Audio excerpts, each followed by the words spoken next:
Hello दोस्तों आज की वीडियो में आपका स्वागत है। दोस्तों ये वीडियो उन सभी बच्चों के लिए इम्पोर्टेंट है जिन भी भाई का एग्जाम AWO, TPO और SSC GD का बचा हुआ है। ठीक है, इसके अंदर दोस्तों हमने जो दिल्ली पुलिस कांस्टेबल और HCM में जिस टाइप से क्वेश्चनों का पैटर्न रहा है उसी टाइप से हमने क्वेश्चन इसमें करवाए हैं।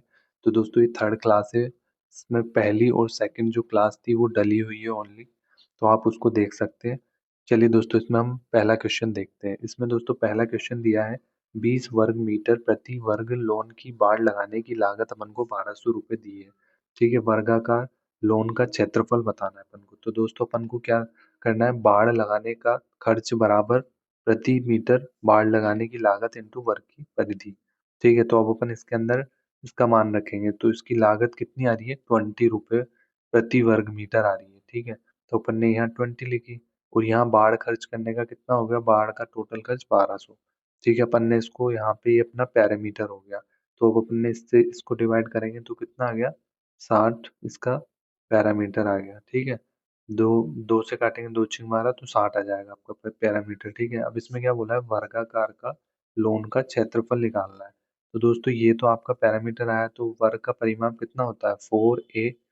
4a बराबर किसके हो जाएगा, पैरामीटर के 60 आ गया यहाँ पे आपका। ठीक है, अब ए बराबर कितना हो गया, 4 एक बार, 2 4 पंजे 20, तो कितना हो गया, 15 चौक 60 में अपना 15 आपका ए आ गया।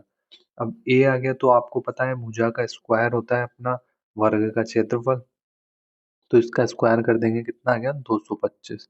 तो आपका आंसर आ गया 225। ठीक है, इसके बाद सेकंड क्वेश्चन देखते हैं। इसके अंदर दोस्तों 79539 इनका चौथा समानुपाती बताना है अपन को क्या है। तो दोस्तों मैंने आपको कल भी इसमें बताया था, आपको कुछ नहीं करना होता है इसमें, सिंपली आपको जो लास्ट टर्म है उसको x मान लेंगे, इन दोनों को अपन ने मल्टीप्लाई करके, देखो मैं बताता हूँ आपको, पहले इसको मल्टीप्लाई करना है।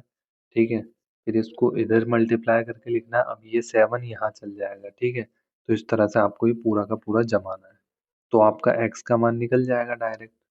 ठीक है, ये आपका समानुपाती हो जाएगा। ठीक है, इसके बाद दोस्तों क्वेश्चन नंबर थर्ड है, एक व्यक्ति ने 7.5% प्रति वर्ष के साधारण ब्याज दर पर 15,860 रुपये उधार लिए। ठीक है, यदि उसने 18,225 रुपये की राशि का भुगतान करके अपना ऋण चुकाया तो उसे अपना ऋण चुकाने में कितना समय लगा।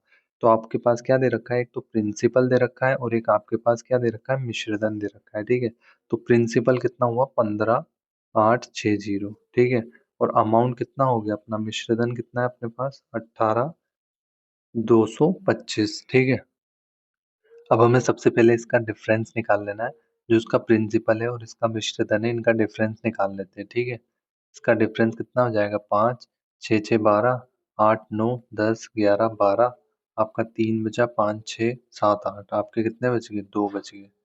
ठीक है, तो आपका कितना डिफरेंस आ गया, 2,365। अब आपको समय बताना है, टाइम बताना है, तो क्या होता है, PRT/100। अब इसके अंदर आपको SI कितना दे रखा है, 2,365 यहाँ लिख दिया अपन ने, SI होता है जो। ठीक है, अब इसके अंदर आपने 2,365 इंटू में 100 हो गया, और इसका आपका प्रिंसिपल कितना था, 15,860 इंटू में आपका रेट कितना है, 7.5% आपकी रेट है। ठीक है, तो ये आपका क्या निकल गया, टाइम निकल गया। तो इसका आंसर दोस्तों आपके 2 ईयर के लगभग आएगा। ठीक है, 2 साल के लगभग आएगा, आप इसको निकाल लेना एक बार। इसके बाद है क्वेश्चन नंबर 4, यदि साइन थीटा बराबर 1/2 तो थीटा के वर्ग और उसके पूरक कोण का अनुपात बताना है हमें। ठीक है, तो इसके अंदर कैसे निकालेंगे अपन इसको, इसमें बोला है थीटा के वर्ग, तो अपन पहले साइन थीटा थीटा का मान निकाल लेते हैं। जो थीटा बराबर 1/2 किसका होता है, 30 का, साइन 30 का हो जाता है। ठीक है, तो साइन थीटा बराबर में साइन 30, साइन से साइन कैंसिल हो गया, थीटा का मान आपका 30 आ गया। ठीक है, अब जो 30 आया है, ये क्या बोला है, थीटा के वर्ग और उसके पूरक कोण का अनुपात। तो अपन के पास थीटा कितना है, 30, और पूरक कोण कितना होता है, 90। 90 डिग्री होता है, 90 में से अपन ने 30 माइनस करेंगे तो क्या निकल के आएगा अपने पास, 60। ठीक है, तो अपना ये 30/60, इसका स्क्वायर करेंगे, वर्ग बोला है, तो इससे 2 1 3, 3 1 3, 3 दूनी 6, तो अपन इसका स्क्वायर करेंगे तो कितना आ गया, 1/4। ठीक है, ये आपका राइट आंसर है। ठीक है, इसके अंदर दोस्तों पूरक कोण का अनुपात, तो पूरक कोण 90 डिग्री होता है, 90 में से अपने 30 माइनस करेंगे तो 60 हो जाएगा। ठीक है, इसके बाद क्वेश्चन है, यदि एक धनराशि के सीआई और एसआई का डिफरेंस 54 दे रखा है और सीआई और एसआई का योग दे रखा है 108, तो अपन को दे रखा है सीआई प्लस एसआई का योग कितना है 108 और सीआई माइनस एसआई का डिफरेंस कितना है 54। तो एक तरह से ये इक्वेशन बन गई, तो अपन को इसको गुणनफल बताना है सीआई और एसआई का, तो अपन इसके अंदर विलोपन विधि वाला यूज कर लेते हैं। तो अपन ने एसआई एसआई कैंसिल हो गया तो 2 सीआई बच गया आपके पास। 8 4 12, 5 और 1 6 1, तो सीआई का मान कितना आया 2 8 16 2 1 2। ठीक है, तो 81 आ गया। अब 81 से को अपन इसमें रखेंगे पहली वाली इक्वेशन में, तो 81 प्लस एसआई बराबर 108। अब एसआई बराबर 108 में से अपन 81 घटा देंगे, तो 7 और 1 8, 8 9 10, 27 एसआई का मान आ गया। अब एसआई इंटू सीआई करेंगे तो आपका आंसर निकल जाएगा। ठीक है, ये 27, तो आपका आंसर कितना आ गया 2187, ये आपका राइट आंसर है। ठीक है, इसके बाद क्वेश्चन दूसरा देखते हैं। एक इसमें दिया है अपन को, एक बेलनाकार मीनार का व्यास दे रखा है अपन को 32 मीटर है और ऊंचाई 42 मीटर है। 1.5 रुपए प्रति वर्ग मीटर की दर से बेलन के वक्र पृष्ठीय क्षेत्रफल को रंगने की लागत लागत बतानी है अपन को। तो दोस्तों इस टाइप से एडीबीटी में कई सवाल पूछे जा रहे थे, तो उसी के ऊपर ये क्वेश्चन है। इसमें एक बेलनाकार मीनार का व्यास दे रखा है, जैसे ये बेलनाकार मीनार है, तो इसका जो व्यास दे रखा है 32, तो इसकी त्रिज्या हो गई कितनी 16 मीटर हो गई आपकी त्रिज्या, और इसकी हाइट कितनी हो गई 42 मीटर हो गई। ठीक है, अब इसके अंदर जो पहले वक्र पृष्ठीय क्षेत्रफल निकालना है, तो वक्र पृष्ठीय क्षेत्रफल कितना होता है 2 पाई आर एच। आपको वक्र निकालना है ना कि टोटल वाला। ठीक है, ये ध्यान रखना।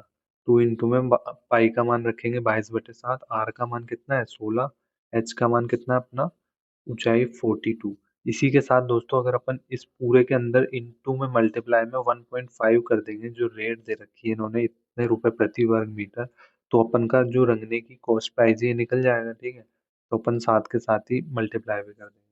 अभी अपन इसको सॉल्व कर लेंगे।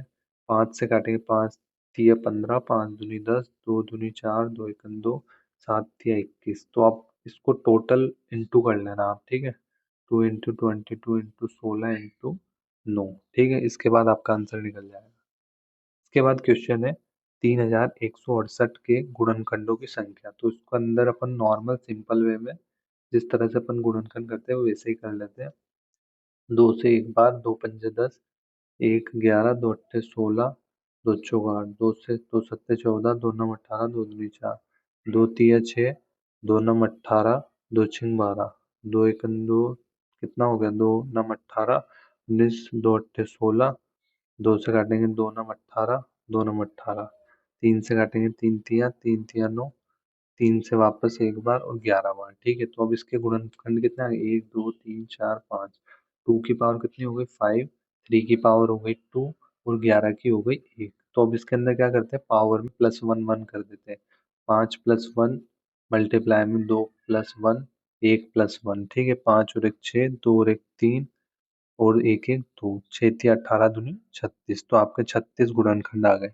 ठीक है दोस्तों, इसके बाद एक क्वेश्चन है, एक दुकानदार 4,500 रुपए में एक वस्तु खरीदता है, उसे उस वस्तु का अंकित मूल्य इस तरह से निर्धारित करना है कि 20% का डिस्काउंट देने पर भी उसे 10% का प्रॉफिट हो जाए। तो अपन को एमआरपी निकालना है। तो अपन कैसे निकालेंगे इसको, अपन को कितना दे रखा है सीपी 7,000, वो 4,500 दे रखा है आपका कॉस्ट प्राइस। ठीक है, अब अपन को क्या करना है, सबसे पहले 10% का इस पे लाभ दे देते हैं। तो डायरेक्ट लाभ देंगे तो कितना हो जाएगा 4,500 इंटू में 10% प्रॉफिट हो रहा है, तो 100 में प्लस होगा तो 110/100 हो जाएगा। ये 2 जीरो से आपके 2 जीरो कट गया। ठीक है, तो अब अपन 110 इंटू 45 करेंगे। ठीक है, अब इसके अंदर अपन इसको अपन ने मल्टीप्लाई कर देंगे तो आपका क्या निकल गया एसपी निकल गया। एसपी से अपन को सी इधर जाना है एमआरपी पे जाना है। ठीक है, जो अपन का अंकित मूल्य मार्केट प्राइस वो अपन को बताना है। तो इसमें अपन क्या करेंगे एमआरपी पे जाना है, तो अब इधर से अपन इसको अपन ऐसा का ऐसा ही लिखेंगे। ठीक है, जो यहाँ पे ऐसा का ऐसा ही अपन को पीछे जाना है, तो अपन 20% का डिस्काउंट दे रहे, तो 20 को 100 में से माइनस करेंगे तो कितना 80, 80 इंटू में 100। तो आपका 0 से 0 ये काट दिया अपन ने। अब ये आपका क्या निकल के आ गया, ये पूरा का पूरा आपका MRP निकल के आ जाएगा, ठीक है। 45 इंटू 1100 इंटू 8, तो ये आपका MRP आ गया। आप इसको डिवाइड करोगे तो आपका आंसर आ जाएगा, ठीक है। इसके बाद क्वेश्चन है 10, इसमें दे रखा है 560 का 33% प्लस 10 25 का 24% बराबर है एक्स का इतने के 11.11% के, ठीक है। तो एक्स का मान निकालना है, तो इसमें कैसे करेंगे, 560 का इंटू में 35/100 प्लस करेंगे कितना, 1025 का अपन को 24% दे रखा है बराबर में एक्स का 11.11% कितना होता है 1/9, ठीक है। अब अपन इसको सिंपल कर लेते हैं यहाँ से। ये जीरो से अपन ने ये जीरो काट दिया, ठीक है। 5 से काटेंगे, 5 दूनी 10, 0 5 पंजे 25 हो गया, 5 दूनी 10 जीरो हो गया, ठीक है। 2 1 2, 2 दूनी 4, 2 1 2 जीरो हो गया, 2 छिंग 12, इसको नहीं काटते अब, ठीक है। बस इतना ही रहने देते हैं। इसके बाद अपना कितना हो गया, 35 इंटू में अपना 56 बटे कितना 10, अभी तक 205 इंटू में कितना 12 बटे 10 अपना, तो अपना कितना हो गया x/9, ठीक है। अब इसका एलसीएम वगैरह लेने की जरूरत ही नहीं है। अब इसको इधर से अपन मल्टीप्लाई करके इसमें जोड़ देते हैं, ठीक है। तो कैसे निकालेंगे, 10, अब इसको अपन कर लेते पहले। 6 पंजे 30 की 0, 3 5 पंजे 25, 26 27 28, 6 3 18 की 8, 5 के 15 और 1 16, 0 8 8 16 की 6, 6 7 8 9 1, तो कितना हो गया ये 1960। तो आपका ये हो गया, और इधर से 12 पंजे 60, 12 दूनी 24, ठीक है। तो कितना हो गया, 6 6 12, 9 4 13 और 1 14, 2 3 और 1 4, तो आपका कितना आ गया 4420 बराबर में एक्स इंटू में एक्स अपॉन में 9।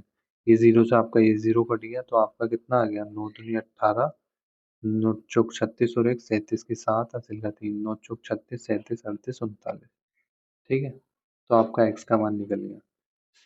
दोस्तों वीडियो आपको अच्छे लगे दोस्तों, आप वीडियो को एक लाइक कर देना, और दोस्तों चैनल को सब्सक्राइब कर लेना, ठीक है।